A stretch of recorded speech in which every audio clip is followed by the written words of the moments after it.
Hi friends, நாம் இன்றைக்கி என்ன பார்க்க போகிறோன்னா எண்ணெய் குடிக்காத முறு உளுந்த வடை வீட்டிலே எப்படி செய்யலான்னு பார்க்கலாமா.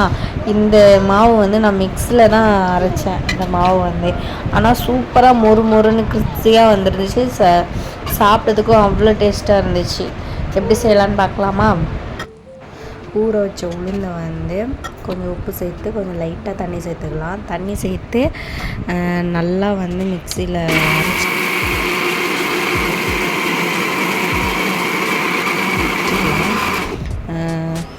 தண்ணி வந்து ரொம்ப சேர்க்கக்கூடாது, கொஞ்சமாக தான் சேர்க்கணும்.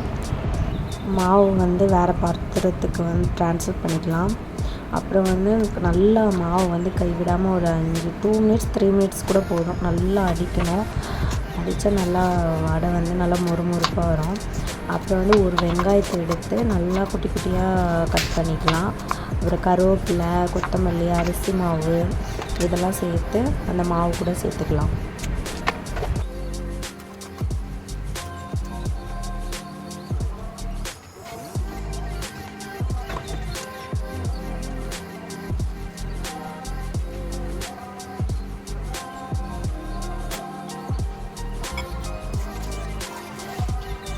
அப்புறம் எண்ணெய் காஞ்சோன்னே எண்ணெய் வந்து நல்லா சூடாகணுன்னே வடை நம்ம வச்சுருக்க மாவை எடுத்து கொஞ்சமாக தண்ணியை நல்லா கையில் டிப் பண்ணிக்கிட்டு அதோட கையில் ஒட்டாமல் இருக்கும் ஒரு உருண்டை உருட்டி நடுவில் லைட்டாக ஓட்டை போட்டு இப்படி போட்டிங்கன்னா மாவு வந்து கையில் ஒட்டாமல் கரெக்டாக ரவுண்ட் ஷேப்பில் வந்து வரும்.